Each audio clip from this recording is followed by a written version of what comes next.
let's not split hairs. My live set review of the new MLP set was garbage. I feel bad about this because a lot of people were really looking forward to my thoughts on the new set and what I gave them.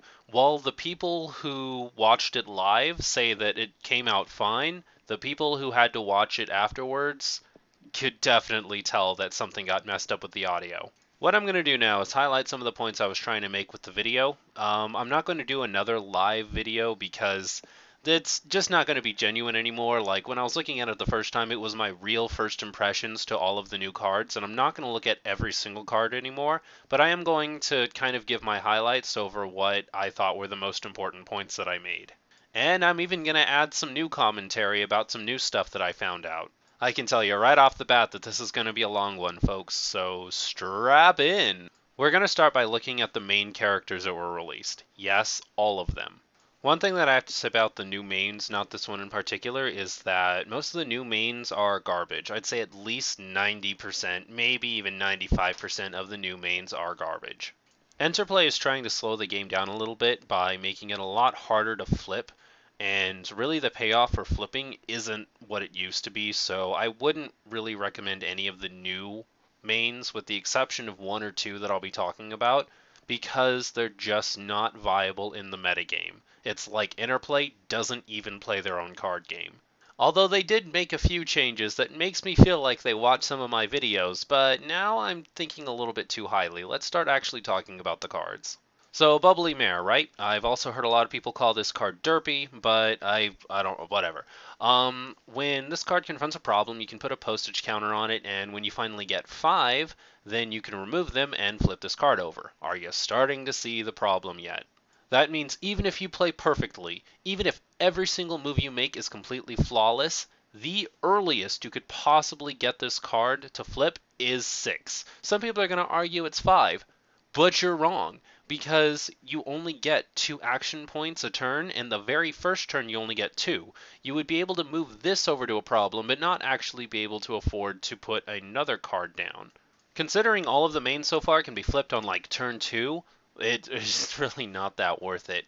On the other hand, though, this card does kind of discredit what I was talking about before because its flip side is actually kind of good. Opponents can't play more than one card of each type per turn, which means only one friend, one resource, one event, and that can slow down a lot of decks.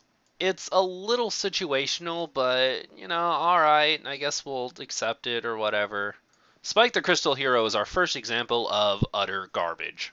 Every time your opponent uncovers a troublemaker, you can put a hero counter on this card, and once you get 5, you can flip it over. Oh boy! So what's its flip side like? Oh, you can exhaust this and turn an opponent's troublemaker face down. Oh man, that's pretty epic. And end sarcasm. Let's get serious for a second. So, Interplay, what you're telling me right now is my opponent has to be playing 5 troublemakers in their deck, which already kind of doesn't happen. But let's say, for example, they did. My opponent has to draw all 5 of their troublemakers. My opponent has to then play all 5 of their troublemakers and uncover all 5 of their troublemakers. People are going to argue that, oh, well, there are other ways you can uncover troublemakers. You can use cards to uncover a troublemaker and then flip them face down. Those cards aren't very good. Even if that is your argument, even if your opponent is insane enough to play 5 troublemakers and play them all in the same match, how helpful is that flipped side? You exhaust this card and then flip it face down, and it has to be at the problem. It's only got 3 power. It's only got a home limit of 4. Why would you ever run this card? Why would anybody ever run this card? Oh, okay. So your opponent is insane enough to play 5 troublemakers. Okay? I mean 5 troublemakers in their deck. And they play 4 troublemakers, and then they just decide never to play that other troublemaker. What happens to my Spike? I just have a 1 power main for the rest of the game and get stomped? Yeah, that's what happens. Okay, yeah, great card Interplay. Thanks for that. Okay, Princess Cadence, again, is actually almost bearable. Like, it's probably the best of these whole pay 5 tokens of some whatever to flip. If you put this on one problem and then put a bunch of really strong friends on another problem, you can kind of force your opponent to play cards here so that this card flips a little faster. But it's still so much of a hassle compared to all of the other cards. And honestly, its flip side, while being okay, isn't worth the work. I would never run this card, ever. Opponents pay +2 to play friends here. Genius, by the time you actually get this card flipped, it's gonna be late game and your opponent's not gonna have to play any new cards. Maybe, just maybe, if you're running a white pink deck or a white pink blue deck, I can understand because you have blue friends on this problem and this card is on the other problem. Your opponent's playing friends to this card's problem and you flip it and you've got that pink in your deck to start getting rid of friends. Maybe, just maybe, you can make your opponent pay that extra 2 action points. But you're probably not going to get this card flipped until like turns 3 to 6, and your opponent's going to have a full field of cards, and this card doesn't do anything to movement. It only does something when your opponent plays new friends. And even then, you're getting so many new action points because somebody's going to have some score under them already that it's just not a good card. They tried so hard to slow the game down that they forgot that they've already released cards that are way better than the cards they're offering us. Alright, let's just get the last one out of the way. It's Cutie Mark Crusaders, it's the pink one, and it's not that good either. Are you surprised? You shouldn't be. When it confronts a problem, it gets a Crusade counter on it. Oh boy, we can flip it on turn 6 at the very earliest. When it's flipped over, then, oh my god, you can exhaust it and pay 2 to replace a problem when a new problem is flipped up. Lose 3 power, lose 2 action points to flip up a new problem when a problem is played. Doesn't that just sound like the greatest effect in the world? I mean, whenever I see a problem flipped face up, I'm thinking, man, if I could just sacrifice my main character and pay 2 action points on turn 7 to get rid of that problem, man, I would be in a game-winning position. Why can't I do that? Why don't I have a main that lets me do that? Gee Willikers Interplay, thank you for making my dreams come true. Getting under the non-starter deck mains, this one is actually really decent. In fact, I'd even go as far as to say that it's really, really good. At the start of a problem face-off, you can pay 1 action point to put a wind-up counter on this. See? We don't need to collect 5, and we can choose when we get to flip it over. That makes it kind of playable. If you choose not to flip it over, then you can continue putting counters on it, and when you finally do decide to put it to its boosted side, not only can you move this card to a problem, which also includes it in the face-off, by the way, a free 3 power into your face-off, but you remove all of the wind-up counters and you can put all of the friends that you have, equal to the wind-up counters, mind you, to that problem as well. So you can move a bunch of power for really minimal cost. Granted, this can only really happen once, but that effect is really good. You're going to get a lot of one face-off just off this effect alone. And it's something that your opponent has to be mindful of the entire game. It's something they always have to keep an eye on. On top of all of that, it has Swift, so you only have to pay 1 to move the 3 power anywhere after you actually use its effect and after the problem face-off is resolved. This is an example of a very helpful, but slower paced main character. Spike actually got not 1 but 2 main characters, and this one's also an ultra rare. I'm not going to go and say that this card is good, but I will say that it's leagues ahead of a lot of the other mains. Whenever you play a card, you can put a dragon counter on this card. And I know you're thinking, oh man, it's got counters, it's bad. No, because it's every time you play a card, so you can build around this and flip as early as turn 2, 3, maybe 4. The breezes in particular come to mind, but we'll get to that later. If you have at least 4 dragon counters, then you remove them and turn this over. This is actually a mandatory effect. It's not optional. You have to do it. And if one of your friends or resources would be dismissed, pretty much countering pink, I would say, you can flip this card over instead of that card being dismissed. So that's actually not too bad. My one problem with it is it really doesn't do much unless you're fighting pink, like if your air is really pink heavy. And even then, I'd say that a lot of the other Applejack mains are a lot better than this Spike is. One of the things I especially hate is they went through the trouble of making this Spike an orange card, and they didn't give it Stubborn. Stubborn would have at least made it a lot more playable because then you could like Viddle stands with it or do some really janky stuff, but because it doesn't have, and plus like it's the Brave and Glorious. Like if it's Brave and Glorious, then you would think that they would have given it Stubborn because to go with the car. I don't know. Maybe I should work for Interplay, I guess. I don't know. Getting on to colors, I'm going to try to talk about the ones that had kind of the biggest impact and go down to the ones that had kind of the least impact. Overall, I'm going to say that I'm not 100% satisfied with what they gave us in the third set, but there are some really neat gems that I'm going to talk about. So let's get started. We're going to start with orange because I feel like orange got it the best in the new set. This is kind of one of the things that makes me feel like somebody out there is watching my channel because orange is becoming like the strongest color when I said in the first time that the first set was released that orange was the weakest color.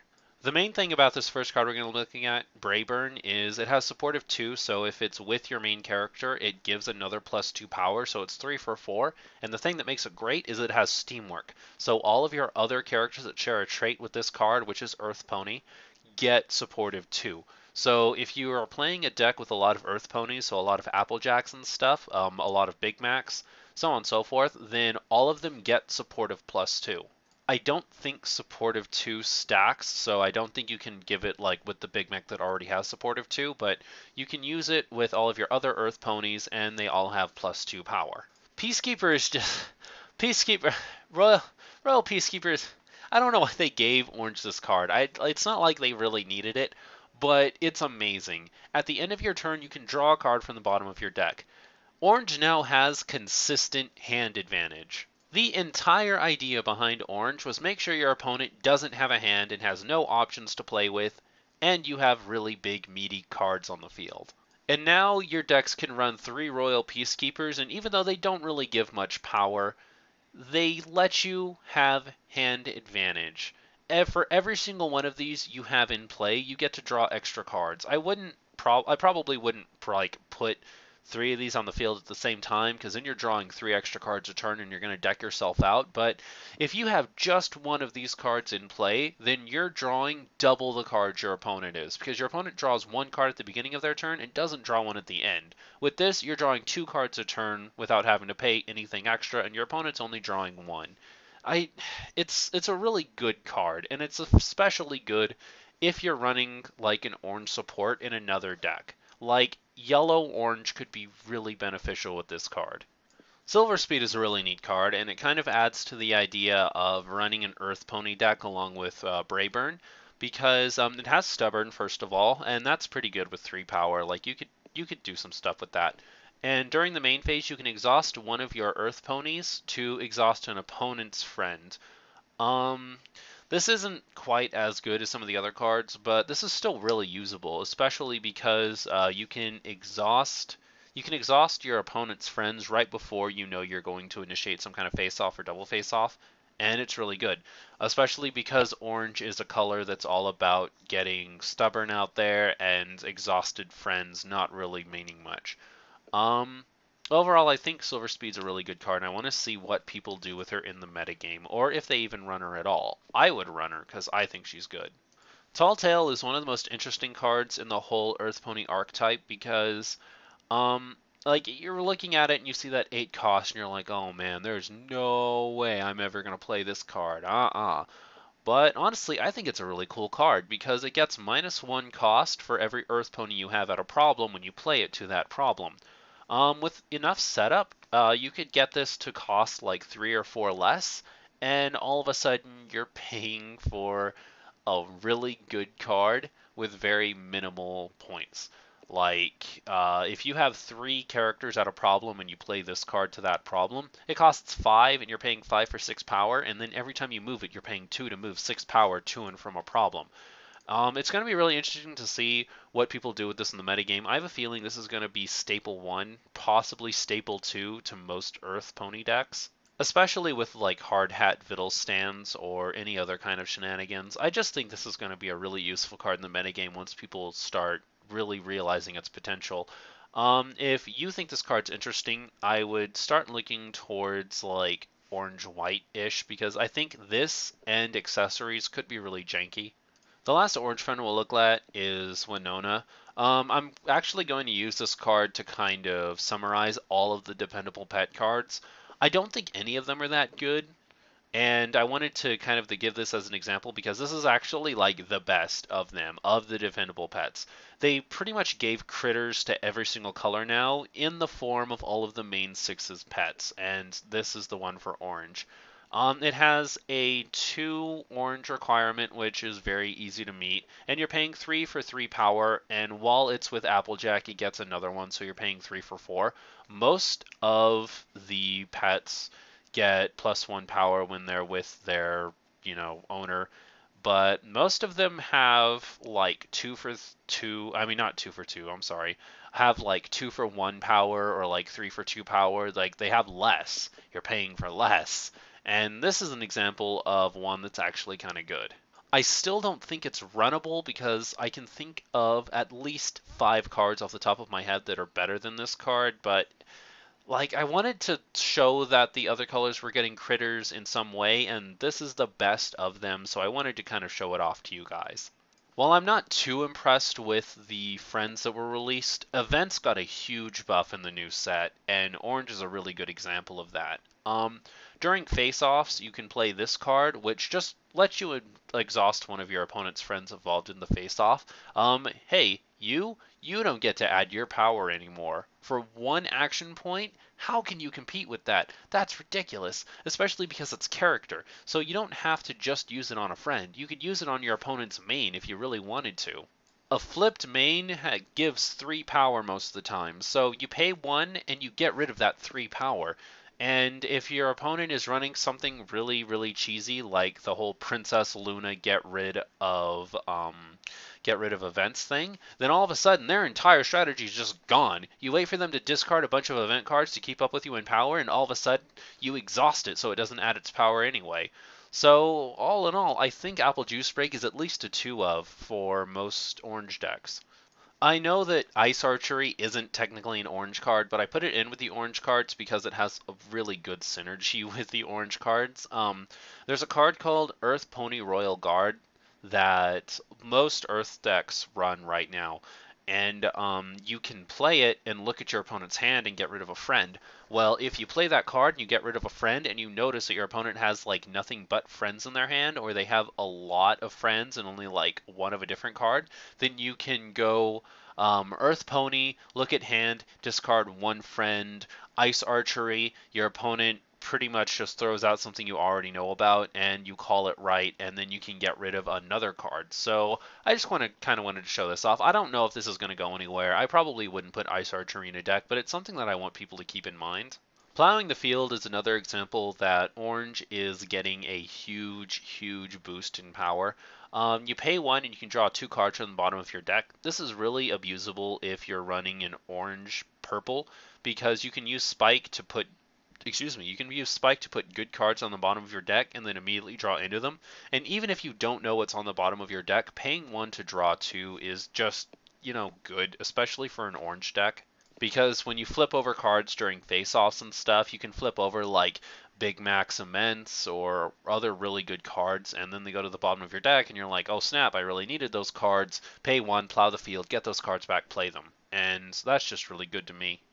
Tug of War is an example of the new Showdown cards. I'm going to show all of the Showdown cards. I think I didn't want to make them their own set, but I wanted to show them off. Tug of War is the one for orange. I actually have a really big problem with Showdown cards. I'm going to get into rant mode here for a second, so please bear with me. The game is starting to hit a point where snowballing is going to happen. For those who don't know what snowballing is, it's pretty much one person gets such a huge advantage over the other player that every move they make gives them even more of an advantage and gives their opponent less of an advantage. So it's one of those games, or at least becoming one of those games, where like once one player gets ahead, they can make it almost impossible for their opponent to mount any sort of comeback. The game hasn't completely hit that point, but it's getting darn close, and the showdown cards that they introduced in the new set are kind of cementing that, like, a lot. Pretty much the way the new showdown cards work is you start a showdown with your friends at a problem and your opponent's friends at that same problem, And if you win, something ridiculous happens. If you happen to lose, I don't know why you'd ever play this card and then lose, but if that ever happens, your opponent gets a ridiculous effect instead. Orange is probably the most broken one in my opinion because, like, this really does kind of cement the whole, like, once your opponent is already losing, they've pretty much lost the entire game and there's really no way for them to come back. And let's talk about why. Start a face-off involving your characters at a problem and an opponent's characters there. Well, if you're the one setting this card up, you're going to set it up so that you win. And Orange has very, very powerful characters, so you're going to win. The loser of the face-off, your opponent, discards a card for every one of their characters involved in the face-off. Characters, so their main characters involved. Even if your opponent could have mounted some kind of comeback during the next turn, if you are already winning to a point where you can play this card and win it, you can almost discard your opponent's entire hand. If your opponent has like 3 friends at a problem and they have 5 cards in their hand, you play this card, they discard 3 cards, and then all of a sudden, oh, look, I'm playing this card. I'm playing some like Royal Earth Pony stuff, so I'm going to discard another card. And there's just too many ridiculous things you can do with these showdown cards. And granted, like, it does have the downside where if you're losing, then this doesn't really do much for you. Like, you could do it as like a last-ditch effort. But if you're winning already and you play this card, then you've pretty much just won the entire game. And I think that's a little ridiculous. Getting onto resources, resources didn't get very much either, unless you're white, in which case you got all of the good resources. But we got a couple of good ones here in orange that we're going to look at. You play this card on a friend, and you exhaust that friend. That friend does not ready up during the ready phase. So if you place this onto one of your opponent's friends, and they don't have something that gets rid of this, then that friend is worthless for the rest of the match. They can't use it to score points, they can't exhaust it for effects, they can't add its power for face-offs. That is a worthless card unless they can find a way to give it stubborn or get rid of this card. So orange decks are now aggro, control, consistency, combo, beatdown decks. It's like having an MMO character that is your tank, off-tank, main DPS, range DPS, close range DPS, healer, and main support. We got 2 new elements in this set, the element of honesty and the element of generosity. We're going to look at element of honesty because, personally, of the element cards, this is probably my favorite. First of all, it has 7 power, so that's automatically good. You flip it during a face-off, and you're probably going to win that face-off. It only has a color requirement of 3, which is reasonable. It's got a cost of 2, which is also reasonable. You can only play this card if you have an Applejack, which makes sense, and you get 1 harmony counter on it at the beginning of each of your turns. So this is definitely a card you're going to want to play early. After you play any orange friends after this card is in play, then this card automatically loses all of its counters, and they become +1 counters that go on that new pony. For orange decks, this is just so ridiculously shenanigansy because, like, let's say you let 3 turns pass and then you play a card with stubborn, like I think Barn Raiser Applejack was one of them. You play a card with stubborn, it gets all these counters, and then you play it to a problem, and then like Yvidal stands it off, you give that power to somebody else, they get not only the original power, but also the +1 counter power, and oh my god, just so many ridiculous things can be done with Element of Honesty. I want to be seeing a lot of orange decks running Element of Honesty because I think it's just such a great card. You can only have 1 in play at a time, which I think is fine because I think running any more than 1 of this card is kind of a waste of time. But for the 1 that you do run, this card is capable of doing quite a lot for your deck. Next, we'll look at purple. It got the second best haul of any of the colors. It's got 5 costs, 3 color requirement, very reasonable. It actually has stats very similar to Princess Celestia when it first came out. It's a really good card. It's got Studious and Swift, so you pay 1 to move 3 around on the board, and it's got Studious, so you're starting to make some of those action points back. But it has the added effect of when you put it into play, you can gain 1 action point for each opposing character at this card's problem. So if you play it to a problem where your opponent has like 3 or 4 characters chilling, then you're going to get 3 or 4 action points back. So this is actually a very affordable card. You also can't argue with Studious and Swift. Swift to move it around quickly, and Studious is just good for getting action points back. I think this is a little lofty for an ultra rare. Like, I don't think this is going to be a game-breaking card at all whatsoever, but I do think it's very decent. Cheryl, on the other hand, I think definitely would have deserved an ultra rare spot, but it's just a regular old starter deck card. If you want this card, just pick up the starter deck and you'll get it. Um, every time your opponent plays a friend, you gain 1 action point. This is very good. Pretty much, if you play this card, then you're only moving 2 for 2 power, so chances are, like, after the first problem face-off, you're never really going to want to rely on this card again.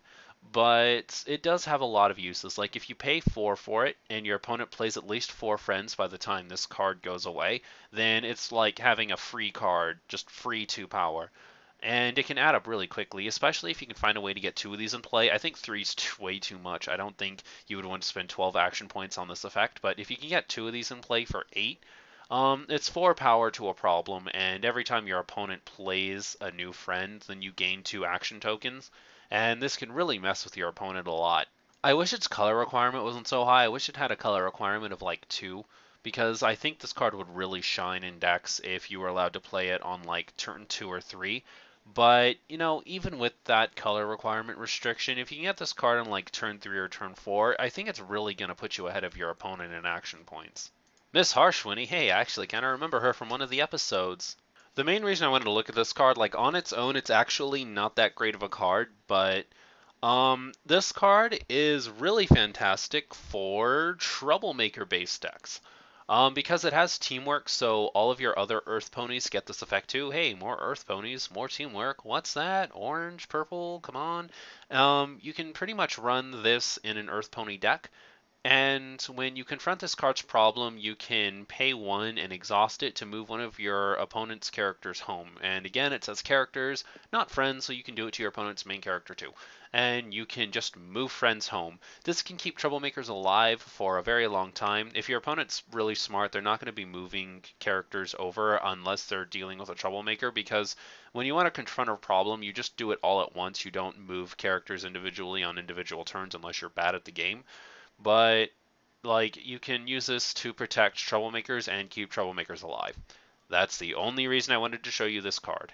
Goodnight Sleep Luna is really derp face. I really like this card, like, a whole lot. A lot of people are going to look at this and not understand why I think it's a good card. Like, when it enters play, you take one of your own friends and banish it from the game, and then at the end of the turn, you play it again.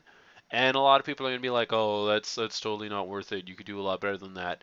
No, you can't. You can do a lot of really, really messed up things with this card. Let me give you an example.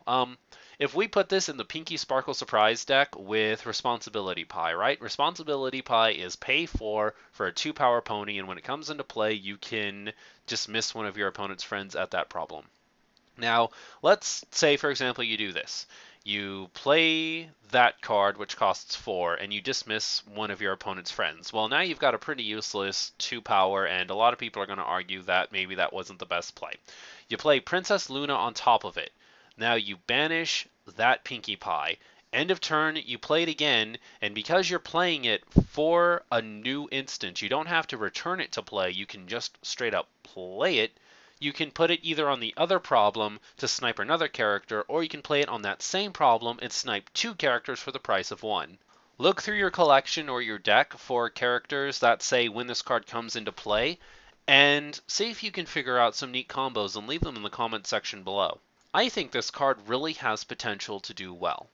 Last card I want to look at is Top Marks. Top Marks on its own actually is a very bad card, but I wanted to look at it because I have a feeling that Interplay put cards like this in, and you'll see this for a lot of other colors too, because they wanted people to answer to truly outrageous rarity. This card is worthless in almost every situation, except if you know your opponent is running a truly outrageous rush build. You play this, and all of a sudden truly outrageous rarity is a worthless card. Completely useless. Especially if you can get one of these onto each problem, your opponent really just doesn't even have a deck anymore unless they can figure something out. So this card itself isn't good, but because of circumstances, it's an interesting card to look at because it kind of shows that Interplay is trying to answer to some of the past cards and slow the game down. The last friend we'll look at is Trixie, the Great and Powerful Show-Off. The main reason I wanted to show this off, haha, get it, show off, is because Trixie, as a lot of people might know, is my favorite background pony. Like, I don't know much about MLP, I didn't really watch that much of it, but I will say that I actually really did kind of dig Trixie as a character. I think she's adorable. I don't care what people say about her. And now we have her as a card. Her card is arguably good. I don't think it's ultra rare good. I think it's mainly ultra rare to be a collectible. Its effect is decent, but not decent enough. When it comes into play, you can reveal any number of events from your hand, and for that one turn, this card gets +2 power for each event that you revealed. The effect only lasts for one turn, so some people are going to argue about why this card would ever be considered good, but I already know why it's good. Because if you reveal enough events in your hand to give this enough power to solve your opponent's problem automatically just off the bat, then you can snipe a lot of bonus points away from your opponent. Like, let's say your opponent's running like a Rarity Truly Outrageous build, and all of the cards in their problem deck give a bonus of 3, and you want to keep them away from it. So you play this card to your opponent's problem, you show them 3 event cards from your hand because you're running like Princess Luna or something, I don't know.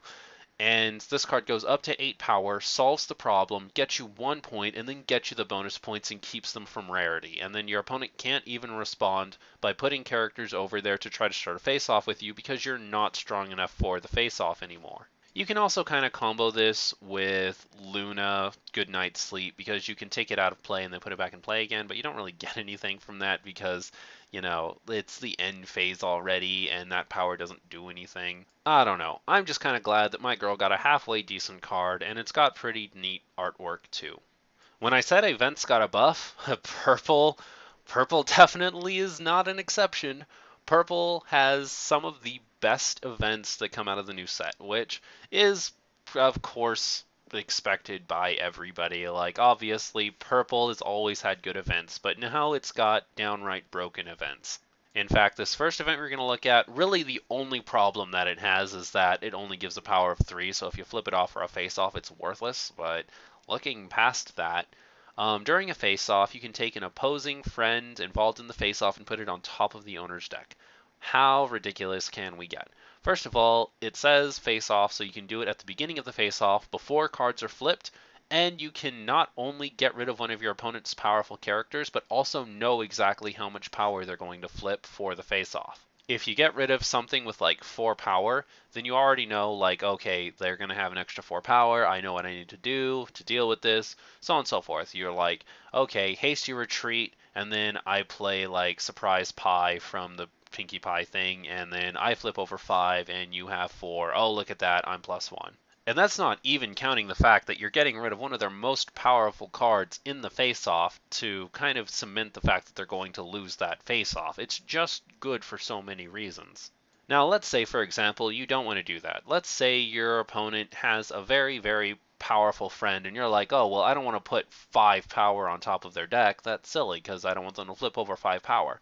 Well, because it says face-off and doesn't specify when in the face-off, you can wait until you both flip the card over for your face-offs, and then once you see what they have, use it to snipe that card out and automatically take that power out. You don't get the added bonus of knowing what they're going to flip, or the flipped card going on the bottom of their deck so that they can't get it again. In fact, they're just going to draw into it and play it again next time, but you're going to win that face-off. If you have any kind of intelligence whatsoever, you're going to win that face-off because this card cements the fact that you are going to win. So we're on to Cutie Pox Scare, and I'm going to be completely honest, I'm almost a little bit sick that they released this card. Yes, this card is that good. 3 of in every purple deck for the rest of eternity. This card is going to skyrocket in price once people realize just how good it is. Like, there's almost no excuse for why a card this good needed to be released, to be honest. One of the big problems that most purple main decks have is they've got a huge problem setting up, and this just completely takes that away. It's gone, okay? It's completely gone.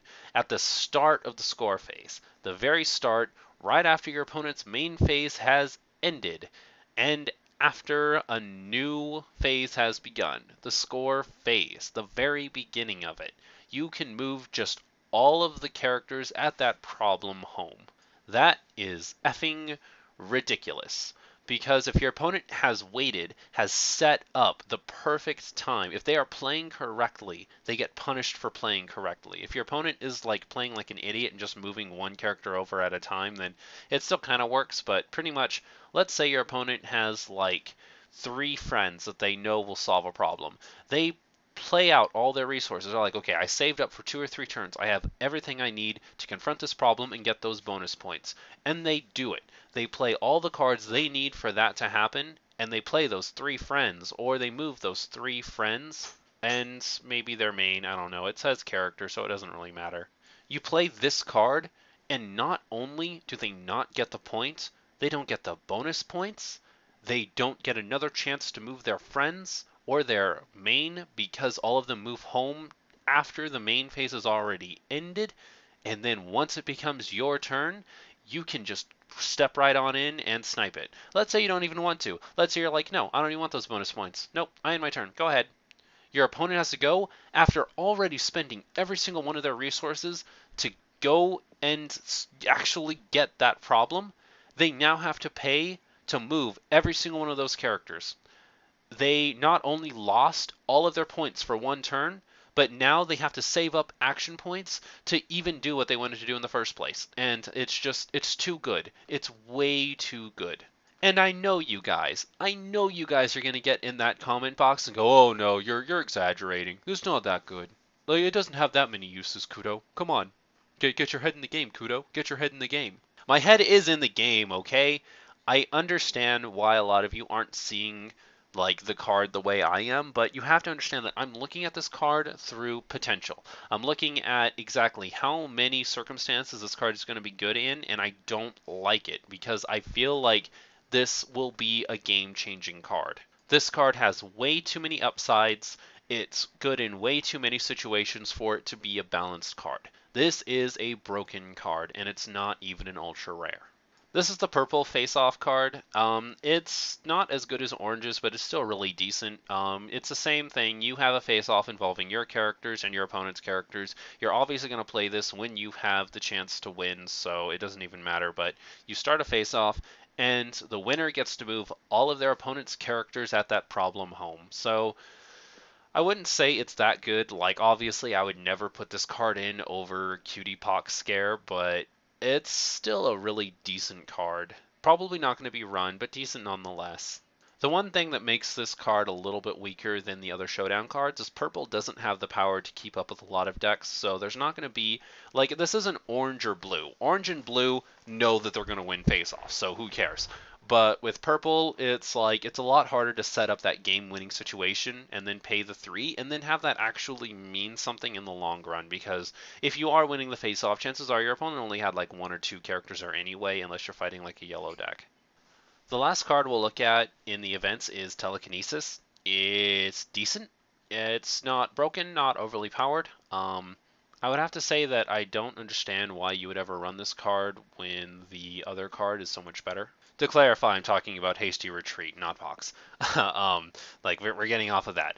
This card is not as good as Hasty Retreat, and that's really the only reason why I'm saying it's decent. And it's kind of funny when that happens. Like, honestly, something really good like this comes out, and you have to say it's decent, not because the card itself is any better or worse, but just because it's not as good as one of the other very, very good cards that came out. So, I just think that's kind of funny. I wanted to show this card off. It's a pretty good card. It only gives 3 power, again, just like Hasty Retreat does. And you can move an opponent's character involved in the face-off home. It's decent. It's decent. Like, I don't know why you wouldn't just want to put it back on top of their deck to stop them from drawing, but it's kind of good. So I lied earlier. Purple got a couple of decent resources. So they got this Crystal Force Field, and you play it on a problem. That problem can't be confronted, and either player can pay 3 action points to just get rid of this card. I actually think that's kind of a decent effect. It's got 5 power, so it's okay to flip over during face-offs. It's got a pretty decent effect. Like, it really kind of does slow down a lot of decks. Your opponent has to choose between playing a friend or getting rid of this card. You can also just get rid of it if you happen to have enough to solve a problem or something and your opponent was completely walled by this. I don't know if it's going to have a huge impact. Like, I don't know if it's going to be a huge meta card like that a lot of people play, but I do think that it has potential, and I want to see what players do with it. Now, Study Session, on the other hand, is a very art-hearted card. It is good. It is very good. Opposing friends interplay exhausted. So this is kind of like having the orange event all of the time and not having to pay for any of them past like the first two.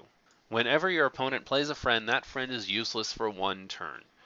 That's just awesome. Like, I don't care who you are. I don't care what argument you're going to try to make. That's just good. That also means that if your opponent is trying to solve a problem or something and they're saving up their action points and they're playing correctly, like I was saying before, there's no way your opponent can immediately solve any sort of problem unless they've already got the cards in play to solve it. If solving a problem requires even one card from your opponent's hand, it's not getting solved. At least not that turn. It gives you one turn to figure out a way to move all of those friends off of that problem, and it gives you time to think. I think this is definitely staple in purple decks now. I think you're going to need... I almost want to say that 3 of these will be really good if you're running a very slow deck, and 1 if you're running an aggro deck. Like, honestly, I don't see why a deck running purple just wouldn't run at least 1 of this card. Let's move on to pink. Pink was already a very powerful color, so let's see what they added. Berry Punch is the first thing we'll look at. At the start of a face-off involving this card, you can exhaust this and pay 1 to gain control of one of your opponent's friends here. That's kind of one of the new things that Pink is bringing to the table is you can now steal friends. Before, it was just discarding friends. Now you can just straight up take them. Now, the reason this card is not an ultra rare and the reason this card is almost kind of balanced, like they actually did a really good job balancing this card and not making it super broken but still really useful, is you have to exhaust this card for 1. So unless you're running a deck with like combat hats, or I mean hard hats, that's what I meant, hard hats. Come on guys, don't thumbs down the video already. Anyways, unless you're running a deck with hard hats that give this card stubborn, then you have to sacrifice 3 power in order to take one of your opponent's friends, and they get that friend back right after the face-off's over. So, because orange decks are going to be such a huge problem this metagame, like orange decks are just absolutely going to wipe the floor with every other color, you can kind of use this as a counter to it. Like, you can steal one of your opponent's friends, like a tall tale or something, and not only does your opponent lose that amount in power, but you gain that amount in power. You do have to pay 1, and I think that's completely acceptable. Overall, I think this is a really well-designed card, and I give them props for it. So when the other cheese sandwich was released, I kind of called it like an anti-meta staple, and I still think it kind of is. I actually think this cheese sandwich is really good. I think it has a lot of potential.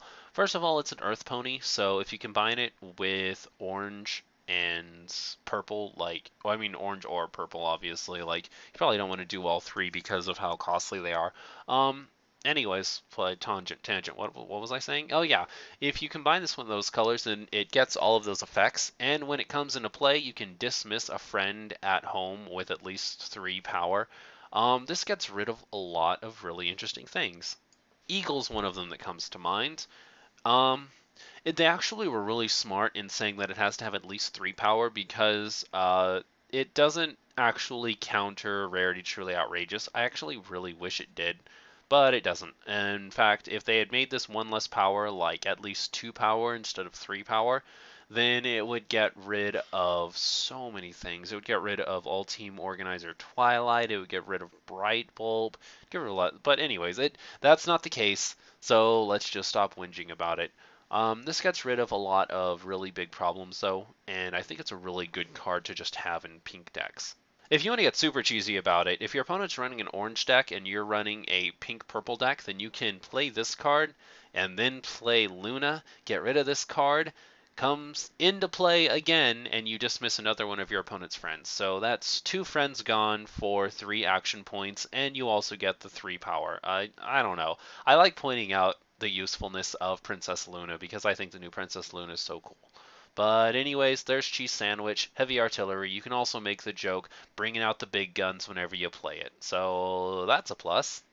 I feel like there's been like 8 Lyra cards. Does anybody else feel like that? Does anybody else feel like there's been like a new Lyra every single set? I don't even know who she is. But moving on to the card. This is another card that combos with Earth Ponies, which is interesting because it's pink and Pinkie Pies are Earth Ponies. So, its effect is whenever you play a friend here, you can pay 1 and exhaust this to dismiss an opponent's friend here, which is it's really cool. It's a really cool effect. Um, it pretty much turns every single Earth Pony in your hand into Pinky Responsibility Pie, and I really like that because there's a lot of really neato tricks you can do with that. You can't use the Princess Luna thing. I already thought about that because it has to exhaust itself in order to use its effect. But if you play a Pinky Responsibility Pie on top of this Lyra, then you can actually dismiss 2 friends. That's really cool. And I don't know, like it's just a really cool card that I want to see a lot of potential come out of. Like you can even use it in the Pinky Sparkle Surprise deck by forcing your opponent to move characters here. And you can start like coming in like a Wrecking Ball by playing this card and then playing like a big top on top of it, dismissing a friend, going into a face-off, and then dismissing another friend. Oh my god, just ridiculous. And then if you happen to get 2 of these in play at a problem, oh snap, you play 1 Earth Pony, you pay 2 action points, you exhaust both of them, you dismiss 2 friends. I don't know if Lyra is going to be staple because I don't know if it's going to be good in every deck because it's very situational to have to play around Earth Ponies. But I do know that the decks that do revolve around Lyra are going to be very competitive and very fun to see in the new metagame. So, Surprise is here, and this is another thing that makes me think like, oh man, somebody at Airplay is paying attention to me because it's like Surprise and Pinky Sparkle Surprise. It would be perfect in the Pinky Sparkle Surprise deck. Um, I'm not actually that conceited, guys. It's just a joke, but it is kind of funny that it's called Surprise because you could run it in the Pinky Sparkle Surprise deck and it would be very good. When this card enters play, you can dismiss an opponent's exhausted friend. Now, we've all seen ways that this can be effective. First of all, if you play this, Cloud Chaser's gone. If you play this, All Team Organizer is gone. If you play this, decks relying on Vital stands stop functioning. This card on its own isn't that good. Like, if you were to fight somebody who's using like a trial deck or something, and they have this, then chances are you're not going to get that much of a heads up over them. But if your opponent is running pretty much anything in the metagame, then this is going to be very effective. One really fun thing that I want to see people abuse is playing the what is it called? Study Session. Playing a pink-purple deck with Study Session and Surprise, because if you run Study Session and Princess Luna, you can go Study Session. Every time your opponent plays a character, it's exhausted. Surprise, you destroy that character because it's exhausted. And then if your opponent happened to play more than one character, you go Surprise, that character's gone. Princess Luna, it goes away, comes back at the end of the turn. Surprise, that character's gone too. Somebody go make that deck and show it to me, or I'm going to make it. Heck, I'll make that deck if nobody else will, because that's going to be hilarious. The last runner we'll look at is Pinkie Pie Distracting Cheer. I was actually on the fence about whether or not this card was good at first, but looking at it now, I actually do think it is really good. It's 3 for 3 with a 3 requirement, and during the score phase, if this card is exhausted, all of your opponent's friends here get -2 power. It's kind of a flip in the air whether or not this card is good, and I'll explain why. Some people are going to look at this card and think it's amazing. Some people are going to look at this card and think it's trash. Its main problem comes in the fact that it has to be exhausted. And that means that you yourself have to figure out a way to exhaust it, because you can't count on your opponent to do it. So if you're running a deck with something that makes you exhaust a character, like if you're doing this in an Earth Pony deck with the cards that have you exhaust your Earth Pony, like I think Miss Harshwinny was one of them, then it can do really amazing things, because if all of your opponent's friends get -2 power during the score phase, then they totally don't initiate face-offs, And as long as it's exhausted, it makes it a lot harder for them to actually solve problems. If you put this and a ridiculous outfit in play, then your opponent's never solving a problem again, not for the rest of the game until they can figure out a way to get rid of this card. The other big problem it has is it has friends, so it doesn't actually do anything to main characters. And that is a very, very small detail, but small details add up when you're in professional games. So, I don't know. This is another one of those cards that if you are not running a deck solely around this idea, chances are it's not worth running at all. It's just a really cool looking card with confetti everywhere. But if you do happen to take the time to sit down and build a deck around this idea, then it can be very, very fruitful for you. Okay, so moving on to events, we're going to start with Simple Mix-Up.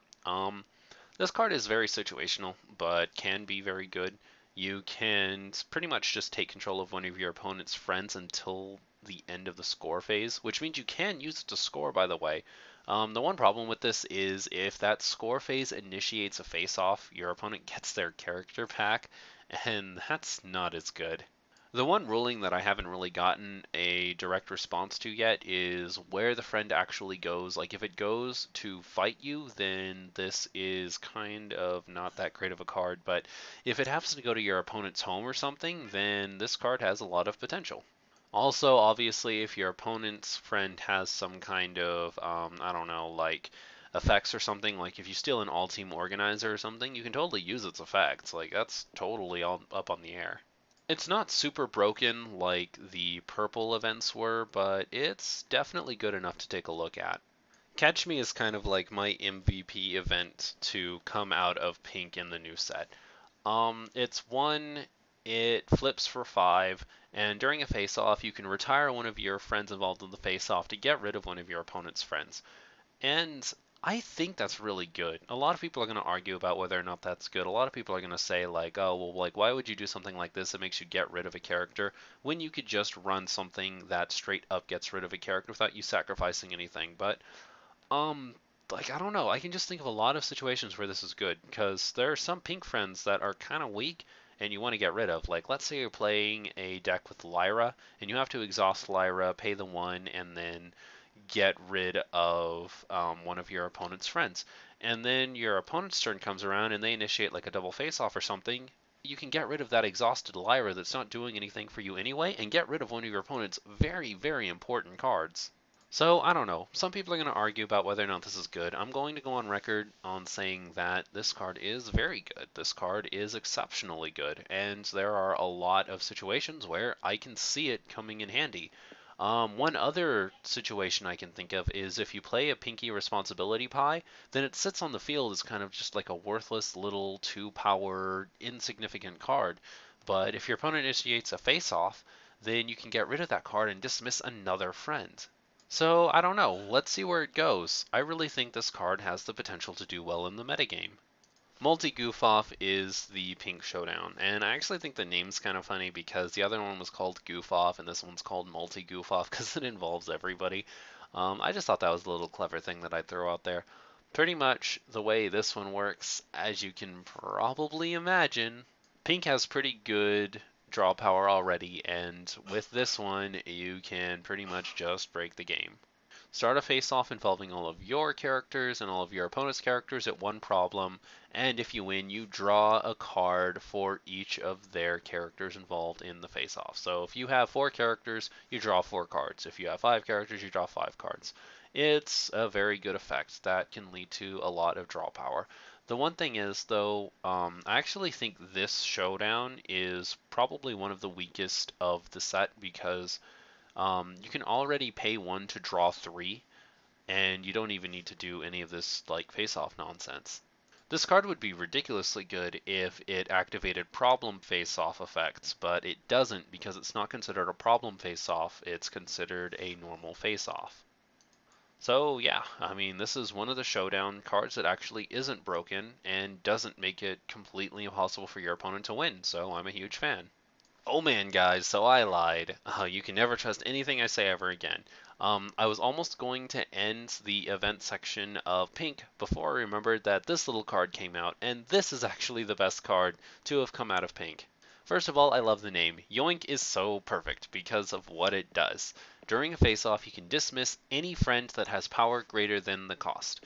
In the metagame, pretty much you don't play cards that have power less than the cost. So this is a very good card. Like there are some exceptions obviously to this rule. There are things like Lady Justice, which is played a lot, and so on and so forth. Like there are a lot of cards you can think of that have like ways to get around this. But when it gets pulled off, it's free. You dismiss a friend, and that friend was probably very important to them because it had such a high power, and they were able to play it with, minimal action points. Like the one thing that doesn't make it quite as good as the other one, in my opinion, is the fact that there are so many cards in the metagame that get around this card. But when it does get pulled off, this is a game-changing card. It is a very, very good card. It especially, once again, has sort of that power creep thing where it stops comebacks. Like if your opponent thinks, "Oh man, like I finally got something decent on the field. I can finally start coming back from this." And then you're like, "No, I'm sorry. I'm sorry, it's gone. It's gone." That was short lived. Alright, and that's the end of Pink. So I was originally going to do this as one huge video, but in all honesty, I think this might end up being pretty close to 3 hours. So yeah, that's a lot, and I don't really want to force you guys to sit through a 3 hour video, so I'm actually going to split it up here. Um, I don't know if the other one will be split up by an hour as well. I think I might just do it as two parts and just you guys will have to deal with how big the second part is, but it's actually kind of late here and I want to let my parents get some sleep. I also kind of want to let my voice rest a little bit because this is actually kind of killing my voice like a whole lot and I don't want to lose it. So if you enjoyed this video, please leave it a like. Those things really do help me out. Subscribe to stay up to date on the latest Kudou news. Leave me your thoughts on the set in the comments section below. And don't forget to check out part 2. I promise it won't be a long wait. It'll probably be uploaded sometime tomorrow. Thanks again, everybody. I'll see you in part 2.